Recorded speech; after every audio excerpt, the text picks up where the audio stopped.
Dios los bendiga, hermanos. He estado, bueno, desde el último estudio, hablando sobre doctrina de Dios. La última vez hablamos acerca del conocimiento de Dios y esta vez quise hablar sobre la existencia de Dios. Quizás es uno de los temas más filosóficos de los que se ve cuando uno habla de la doctrina de Dios. Mucho tiene que ver con lo que llamamos la teología apologética, que es la defensa de la fe. Eso es lo que significa la palabra apologética, es la defensa de la fe según la Gran Comisión. Y en particular, quisiera hoy que habláramos de este tema, que es la existencia de Dios. Primero, para empezar, vamos a empezar con un texto. Andrés, si me haces el Claro. favor. Y respondió Dios a Moisés, yo soy el que soy. Y dijo, así dirás a los hijos de Israel, yo soy, me envió a vosotros. Éxodo 3:14. Yo soy el que soy, dijo Dios. O sea, siempre ha existido. El nombre con el que Él se reveló es Yo soy el que soy. De hecho, Dios es el único ser que se puede decir que es no creado. O sea, nadie creó a Dios. Dios siempre ha existido. Es un poco difícil para nosotros como seres humanos entender esa verdad, porque siempre hemos visto que todo ha sido creado, ya sea lo que creó Dios, ¿verdad? Toda la creación, el universo, a los seres humanos, a los animales.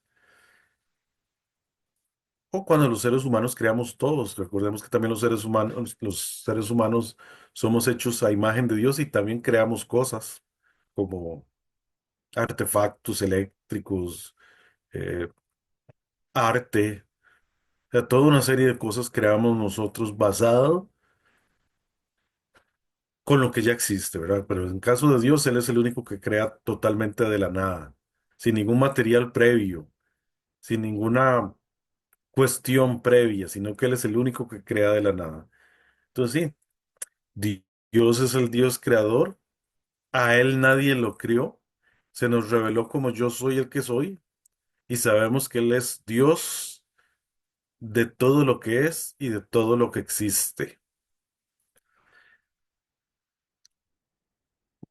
También sabemos que Dios se reveló y hemos llegado a conocerlo más a través de la revelación perfecta que fue Jesucristo.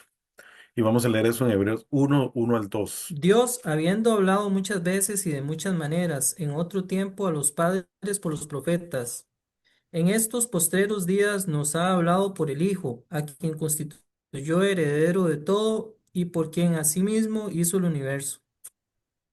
Entonces sabemos que Dios se nos ha revelado, como hablamos en la sesión anterior, a través de toda la creación, pero también a través de Jesucristo, que fue la revelación perfecta. Ahora hay que reconocer que hay gente que es atea, personas que no creen en la existencia de Dios, y también hay ateos prácticos, gente que cree en Dios, pero que viven como si Dios no existiera. Y aquí vamos a leer el texto de Mateo 7, 21 al 23. No todo el que me dice, Señor, Señor, entrará en el reino de los cielos, sino el que hace la voluntad de mi Padre que está en los cielos. Muchos me dirán en aquel día, Señor, Señor, ¿no profetizamos en tu nombre y en tu nombre echamos fuera demonios y en tu nombre hicimos muchos milagros? Y entonces les declararé, nunca os conocí, apartados de mí, hacedores de maldad. Para mí esos hacedores de maldad, ¿verdad? Son parte del ateísmo práctico, ¿verdad? Que creen en Dios, pero viven como si Dios no existiera. O sea, lo que hacen es vivir en maldad, a veces hacen algunas obras, pero son malos en el fondo, en el corazón. Ahora, los cristianos sí confiamos en que Dios existe. Creemos por fe que Dios existe, pero no es una fe ciega, sino que es una fe que se basa en algo. Más bien yo siento que es más difícil no creer en Dios que creer en Dios. Realmente uno de los puntos que vamos a estar viendo en esta noche es que el ateísmo, esos que dicen que Dios no existe, no es algo que se sostenga tan fácilmente, no es sostenible. Y lo otro que vamos a ver son las pruebas de, de la existencia de Dios. Vamos a estar viendo las cuatro pruebas básicas que a través de la historia se han hablado de que porque acerca de la existencia de Dios y al mismo tiempo vamos a mencionar algunas más. Entonces, primero vamos a hablar un poquito de esto del ateísmo. Eh, El ateísmo en general no es sostenible. De hecho, una de las cosas que vamos a estar viendo es que el ateísmo es relativamente nuevo. Todas las sociedades primitivas creen en una deidad. No fue sino hasta el siglo XIX, siglo XX, que empiezan a surgir personas que se hacen llamar ateas y que surge lo que conocemos como el ateísmo. Vamos a leer el texto que está ahí. Porque las cosas invisibles de Él, su eterno poder y deidad, se hacen claramente visibles desde la creación del mundo, siendo entendidas por medio de las cosas hechas, de modo que no tienen excusa. Las cosas invisibles de Dios son visibles en la creación. De modo que nadie tiene excusa de decir, es que no, es que Dios no existe. Si viendo el universo como fue creado, es una señal de que Dios existe.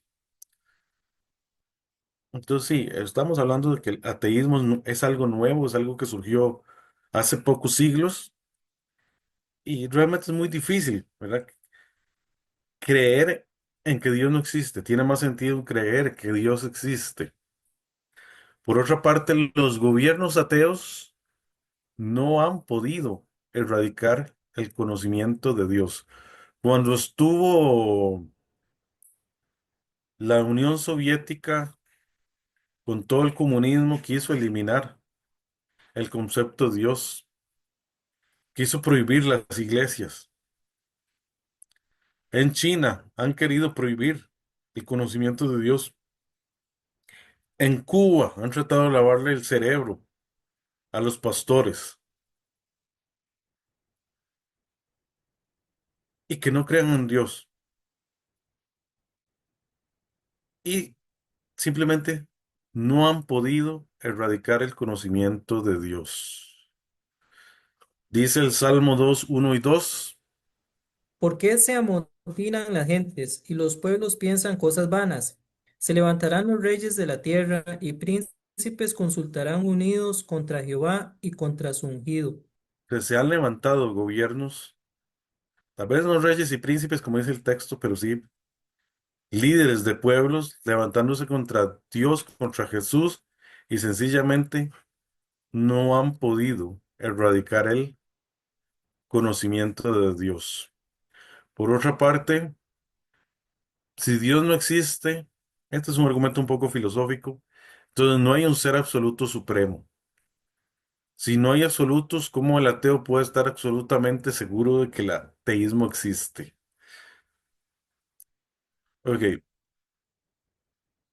necesitamos un absoluto y es algo que vamos a estar viendo. Necesitamos algo que sea absoluto, porque a partir de ese absoluto es que se define, por ejemplo, la verdad, lo que es bueno, lo que es justo y muchísimas cosas se definen a partir de ese absoluto. Voy a poner un ejemplo. Por ejemplo, sabemos qué es bueno y qué es malo porque lo bueno corresponde a la naturaleza de Dios, que es Él es el absoluto. En cambio, lo malo es lo contrario a Dios. ¿Por qué creemos que es bueno decir la verdad y es buena la honestidad? Porque Dios es verdad. ¿Por qué creemos que es buena la pureza en el matrimonio y en general la pureza en la vida de cualquier persona? porque Dios es puro, Dios es santo. Lo contrario es lo malo. Entonces, si no hubiera un Dios absoluto que definiera lo bueno y lo malo, no podríamos definir qué es bueno y qué es malo. ¿A partir de qué se definiría? Se volvería algo relativo. Entonces necesitamos un absoluto, alguien que sea el absoluto. Entonces, ¿cómo puede un ateo estar absolutamente seguro de que de que el ateísmo existe si no existen los absolutos?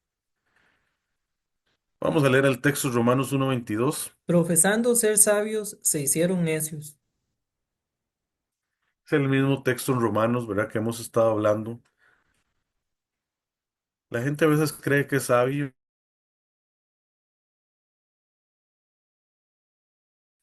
¿Y cuántos ateos han dicho que es absurdo creer en Dios cuando es todo lo contrario?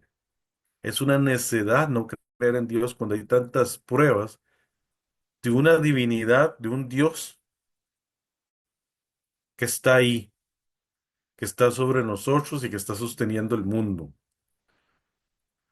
Por otra parte, las maldiciones y los arrebatos emocionales de los ateos demuestran que están suprimiendo el conocimiento de Dios. Dice Romanos 1:19. Porque lo que de Dios se conoce les es manifiesto, pues Dios se lo manifestó. Lo que de Dios se conoce les es manifiesto. O sea, lo que sabemos de Dios se conoce. ¿Por qué? Porque Dios lo permitió conocer. A veces los ateos maldicen el nombre de Dios y todo lo que se ha hecho en nombre de Dios. Pero están un ateo y maldiciendo algo que él mismo no cree en él. Entonces, en el fondo, ¿será que están maldiciendo seriamente al supuesto ser mitológico que no existe para ellos? Porque para un ateo, Dios es un ser mitológico. ¿O será que están traicionando el conocimiento innato que Dios ha puesto en sus corazones acerca de Él? Yo creo que es que traicionan el propio conocimiento de Dios que a Dios ha puesto en los corazones. Por otra parte, podemos decir que el ateísmo es una herramienta del diablo. Él engaña a sus seguidores, negando la existencia de Dios. Dice el texto en Juan 8:44. Vosotros sois de vuestro padre el diablo, y los deseos de vuestro padre queréis hacer. Él ha sido homicida desde el principio, y no ha permanecido en la verdad, porque no hay verdad en él. Cuando habla mentira, de suyo habla, porque es mentiroso y padre de mentira. El diablo es el padre del engaño, de la mentira. Y por supuesto que está usando el ateísmo como una herramienta, así de sencillo. El diablo va a negar que Dios existe, cuando la misma escritura nos dice que el diablo cree en Dios. Y dice que los demonios creen y tiemblan al nombre de Dios. Pero él quiere que la gente crea que Dios no existe. Así los mantiene engañados y los usa como herramienta para que engañen a otros. Y es parte de lo que muchas veces se ve en nuestras sociedades. Ahora voy a hablar de las pruebas de la existencia de Dios. Como les dije, a veces esto se vuelve un poco más filosófico, tal vez es el tema de la doctrina de Dios más complicado a veces de explicar, pero voy a tratar de explicar cada uno de los principales evidencias o pruebas que se han presentado acerca de la existencia de Dios. Primero está el argumento de la creación.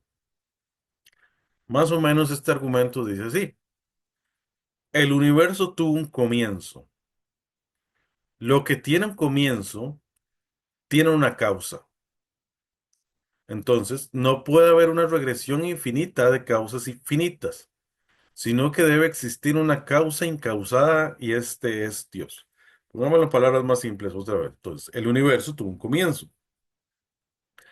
Si el universo tiene un comienzo, y todo lo que comienza tiene una causa, entonces tuvo que haber una causa primera que a su vez no tuvo causa que provocara las otras. Entonces, que esa primera causa, que fue la que creó el universo, es Dios. Es más, los científicos dicen, "Bueno, es que el universo se creó por el Big Bang", pero bueno, ¿quién entonces hizo el Big Bang? Algo debió haber provocado el Big Bang. Y no es que yo esté diciendo que el universo fue creado por el Big Bang, bueno, eso es una posibilidad. Pero en todo caso, algo debió haber empezado todo. Y tiene que ser algo que siempre existió, algo que no es creado. Y ese, lo más sencillo de pensar es que es Dios. De hecho, este argumento fue desarrollado por Tomás de Aquino, que es uno de los teólogos del tiempo medieval. Sencillamente la Biblia asume que Dios ya estaba ahí y que Él fue el que creó el mundo. Y esto se ve en Génesis 1:1. Y vamos a leerlo. En el principio creó Dios los cielos y la tierra. Esa es la verdad. En el principio ya estaba Dios. Cuando hubo el principio, ya estaba Dios. Porque Dios es eterno. Ya Él estaba antes, está ahora y estará después. Es el único que no tuvo principio, porque Él siempre ha existido. Y es el único que no tendrá final, porque Él es eterno. Creación, nuevamente. Otra forma de ver la prueba de la creación es a partir del movimiento. Decía, si el movimiento existe, debe haber un primer motor. O sea, si algo vino y movió algo, o sea, vemos que existe el movimiento, eso fue que alguien, algo produjo el movimiento. Y a su vez eso lo produjo. Entonces siempre hay algo que produce. Entonces tuvo que haber algo primero que fuera el primer motor que pusiera en funcionamiento todas las cosas. Vamos a leer el texto que es en Colosenses 1:17. Y Él es antes de todas las cosas, y todas las cosas en Él subsisten. Esto es importante. No solamente Dios creó el mundo y lo puso en funcionamiento, sino que el mundo sigue funcionando por la mano de Dios. Él fue antes de todo, pero por Él todas las cosas siguen funcionando. Por Él todas las cosas subsisten. El mundo no cae en un caos porque Dios ahí está, manteniendo el orden, manteniendo el universo. Un segundo argumento es el argumento del diseño. Este argumento básicamente lo que dice es esto. Todo diseño tiene un diseñador. Entonces debe haber un gran diseñador del universo. Vamos a leer el texto. Dice así, Santiago 19, el 1, la parte B. Y el firmamento anuncia la obra de sus manos. La parte A, bueno, muchos lo conocen, ¿verdad? Que es eh, en los cielos anuncian la obra de Dios y el firmamento anuncia la obra de sus manos. O sea, cuando vemos el diseño del universo, ¿cómo vamos a negar que hubo alguien que diseñó todo, esa creación, que diseñó todo ese universo? Dios lo hizo todo con armonía, con propósito y con medidas, todo medido. Para mí Dios es el gran matemático porque todo tiene una estructura matemática y todo tiene detalles matemáticos. Todo fue hecho con cálculo, con precisión. William Paley, que fue el primero que habló de este argumento, es o más bien fue un teólogo británico. Escribió precisamente un libro que se llama La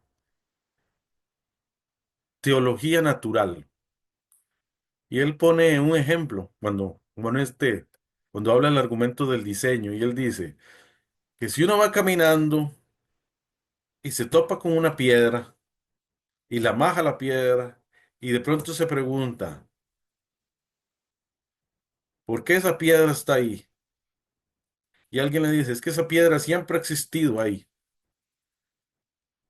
Pues bueno, podría considerarse cierto, pero ¿qué pasa si usted va caminando y lo que se encuentra es un reloj? Y alguien le dice, es que el reloj siempre ha estado ahí. A usted le va a parecer un absurdo. Más si usted toma el reloj y ve todo el diseño del reloj y cómo funciona el reloj y toda la complejidad en el mecanismo de cómo funciona el reloj. O sea, el reloj tuvo que alguien haberlo construido y lo construyó con un propósito, con toda esa complejidad que tiene un aparatito como esos. Entonces, Paley decía, ¿cómo el universo con toda la complejidad, vamos a decir que se produjo por casualidad? ¿Qué es lo que dicen los científicos? Que el universo fue creado por puras casualidades, ¿no? La perfección del universo, ¿cómo pudo verse creado por puras casualidades? No tuvo que haber un gran diseñador que creara todo lo que existe con toda esa armonía, propósito y con todos los detalles y la complejidad que tiene. Por otra parte, hay otro argumento que es el argumento de la moralidad. Si hay una ley, debe haber un legislador absoluto. Hay conceptos universales en el mundo del bien, del mal. La gente siente culpa cuando siente que hizo mal. Hay un concepto universal de justicia. Cuando hablamos de que tenemos derechos, inclusive los derechos humanos, salen de que hay un concepto universal del bien y la bondad, la verdad y la mentira. Sabemos que es algo, es verdad y mentira, porque tenemos un concepto absoluto de que decir la verdad es buena, es algo bueno, y que mentir es algo malo.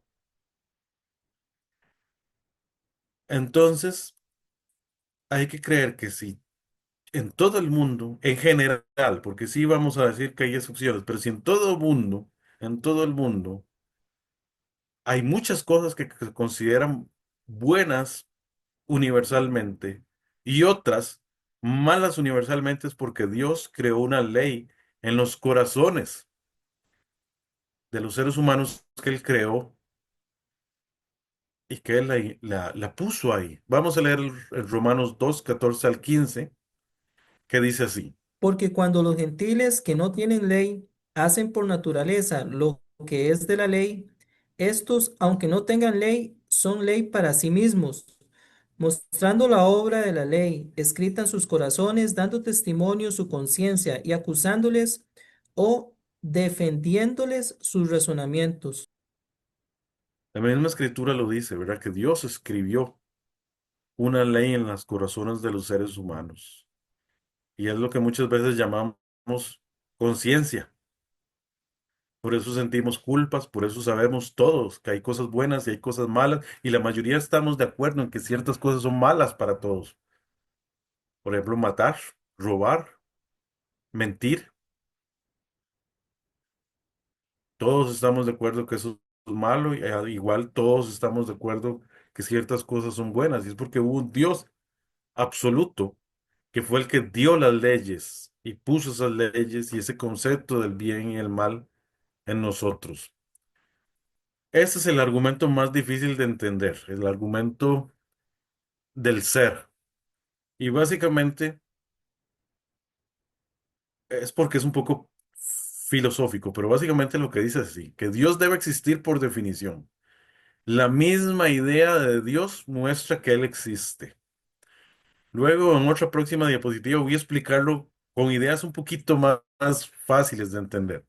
Pero por ahora vamos a leer el texto que es Éxodo 3:14. Ya lo habíamos leído, pero volvámoslo a leer. Y respondió Dios a Moisés, yo soy el que soy. Y dijo, así dirás a los hijos de Israel, yo soy, me envió a vosotros. Dios es el que existe. Y la misma idea de Dios nos muestra que Él existe. Primero, vamos a mencionar varios detalles para explicar mejor este argumento. Y es que Dios mismo debe ser la causa de la idea que tenemos de Él. O sea que esto lo dijo René Descartes, que es un filósofo y matemático francés. Él fue el que planteó esa idea. O sea que si todos tenemos ideas, ideas de diferentes cosas, es porque lo conocemos.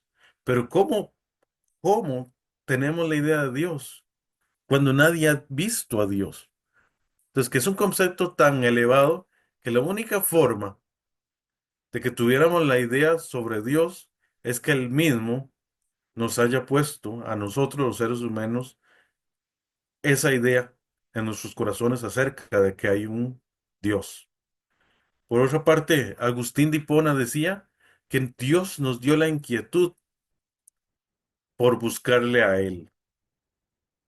O sea, que el ser humano siempre iba a ser inquieto y que iba a buscar la felicidad en muchas cosas, cosas materiales, placeres, y que todo eso es parte de que está buscando la felicidad de alguna forma y que solo la va a encontrar en el Dios verdadero, que es el único que puede causar verdadero gozo y felicidad en las personas. Entonces, también Agustín lo explica de esa forma, que siempre Dios nos ha tenido nos ha dado la inquietud de buscarle a Él. Y es cierto, cada ser humano tiene un concepto intuitivo de Dios. Las sociedades tradicionales, o tal vez debería haber puesto las sociedades primitivas, tienen una noción de Dios.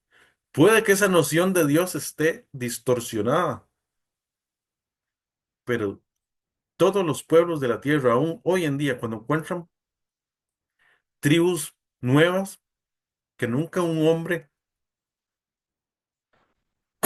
moderno los había visitado, todos ellas tienen algún concepto de Dios. Puede que ese concepto esté distorsionado. Y de hecho, la mayoría de los seres humanos tienen el concepto de Dios distorsionado. Por eso Dios dio la palabra. Porque no era solo suficiente la creación. Él tenía que revelarse a través de la palabra y a través de Jesucristo. Y es por medio de la palabra que podemos conocer a través de la palabra que podamos conocer de Jesús. Hablemos algunas cuantas más. Ya di las cuatro básicas, pero vamos a mencionar algunas más. Hablemos de una que creemos todos los creyentes y es la Escritura. Tanto el Antiguo como el Nuevo Testamento dan testimonio de la existencia de un Dios absoluto que se ha revelado. Y dice Hebreos 1:1 y 2, la primera parte, dice así: Dios habiendo hablado muchas veces y de muchas maneras en otro tiempo a los padres por los profetas, en estos postreros días nos ha hablado por el Hijo.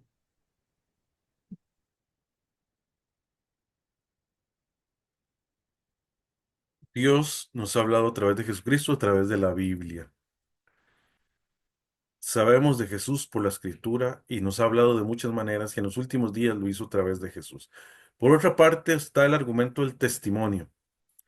Esto es lo que dice es que hay personas sensatas que dan testimonio de la verdad de Dios. O sea, demasiadas personas han creído en Dios y en Jesús y son buenos trabajadores, son buenas personas, funcionan en la vida y dan testimonio de que Dios existe. Entonces, si Dios no existiera, entonces todos esos creyentes están locos. Y esto lo dijo C.S. Lewis, que fue el mismo que escribió las Crónicas de Narnia, y lo escribe en su libro que se llama Mero Cristianismo. Habría que considerar que entonces todos los creyentes estamos locos. ¿Cómo personas tan inteligentes, científicos que han sido cristianos, matemáticos que han sido cristianos, entonces todos estos estaban locos por creer en un Dios que no existe. Y vamos a leer lo que dice Primera de Corintios 2:14. Pero el hombre natural no percibe las cosas que son del Espíritu de Dios, porque para él son locura. Para el hombre natural, las cosas del Espíritu, las cosas de Dios, son locura. Y ellos creen que estamos locos por creer en Dios. No, bueno, más bien ellos son los necios que no creen en Dios a pesar de toda la evidencia.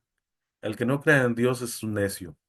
Hay demasiada evidencia a favor de que hay un Dios en este mundo gobernándolo, que fue quien lo creó y quien lo sostiene. Fracaso.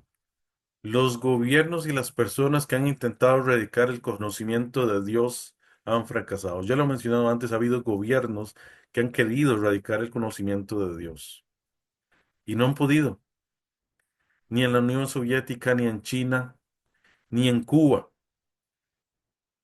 La iglesia sigue creciendo, la iglesia creció, por ejemplo, en la antigua Unión Soviética, por más que ellos quisieran erradicar el conocimiento de Dios, cayó la Unión Soviética y la iglesia seguía ahí.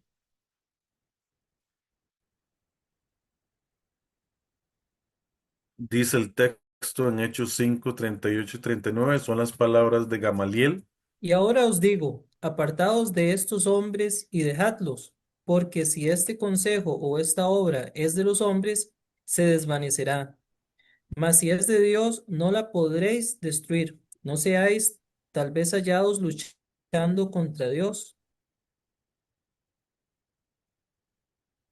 El conocimiento de Dios, el cristianismo, ha permanecido a través de los siglos porque es de Dios, entonces nadie la va a poder destruir, porque están luchando contra Dios. Pero la verdad de Dios y el conocimiento de Él y el conocimiento de Jesucristo permanece para siempre.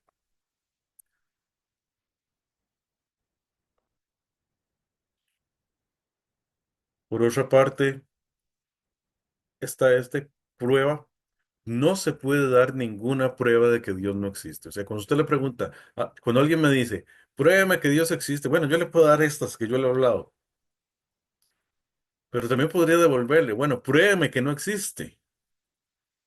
Tampoco puede probarme que Dios no existe. Mientras que con poco esfuerzo se puede demostrar que Él existe. ¿Por qué? Simplemente por necedad. Y dice el texto en el Salmo 14:1. Dice el necio en su corazón, no hay Dios. Una última, y ya con esa voy cerrando. Apuesta. Este era un concepto interesante. Lo definió Blaise Pascal, que es un matemático y filósofo francés. Más o menos se reduce, le voy a resumirlo en esa frase, incluso si dudas de la existencia de Dios, los resultados de creer en Él superan los de no creer en Él. O sea, lo que decía Pascal en varias palabras, que decía, si, si apostamos a creer en Dios, ganamos muchísimo más de lo que ganamos si apostamos por no creer en Dios. Y lo que perdemos al creer en Dios es mínimo a partir de todo lo que perdemos al no creer en Dios. O sea, si Dios realmente existiera, él dice, si Dios realmente existiera y creemos que Él existe y hacemos lo que Él nos dice, ganamos mucho. Ganamos bendiciones, tenemos el cielo, la vida eterna. ¿Qué perdemos? Tal vez los placeres y unos pocos placeres mundanos, pecaminosos, porque el placer es bueno en sí mismo. Entonces son los placeres que son pecaminosos lo que perdemos. cuando creemos en Dios, ¿verdad? Una forma de verlo como una apuesta. Más que él era un matemático, entonces estaba viéndolo desde el punto de vista de la probabilidad y de lo que se ganaba y se perdía. En cambio, si no creemos en Dios, ¿qué ganamos? De unos poquillos placeres pecaminosos. ¿Y qué perdemos? Perdemos todo. Perdemos la bendición, perdemos la vida eterna, perdemos estar con Él. Leamos ese último texto, Mateo 16:26. Porque, ¿qué aprovechará al hombre si ganare todo el mundo y perdiere su alma? ¿De qué aprovechará el hombre si ganare todo el mundo? O sea, puede ganar muchas cosas el que no cree en Dios, pero tiene mucho que perder. Tiene mucho que perder en toda la eternidad. Concluyamos. Solo los necios no creen en Dios. O sea, hay que ser necio para no creer en Dios. Hay demasiadas pruebas de que Dios existe. Solo usted tiene que ver el universo como fue creado, ver ese gran diseño, usar un poco la lógica y usted se da cuenta que Dios está ahí. Solo tiene que ver esa ley que Dios puso en su corazón, donde usted sabe que algo es bueno y que algo es malo. Solo tiene que entender que Dios mismo fue el que puso la idea de Dios en su mente y que es lo más lógico de entender y de que creamos que hay un Dios es porque Dios nos puso eso en nuestros corazones, en nuestras almas, en nuestras mentes. Esa noción de Dios, de que hay algo ahí superior a nosotros. Entonces, a través de la historia se han desarrollado muchísimos argumentos probando la existencia de Dios. Lo que he hablado ahora son solo ejemplos, pero hay muchísimos. Yo mencioné tal vez algunos de los más conocidos, pero sí podemos saber algo en los que somos creyentes, es que Dios existe y que servimos al Dios que existe y que creemos y confesamos el Dios verdadero. Que Dios me los bendiga.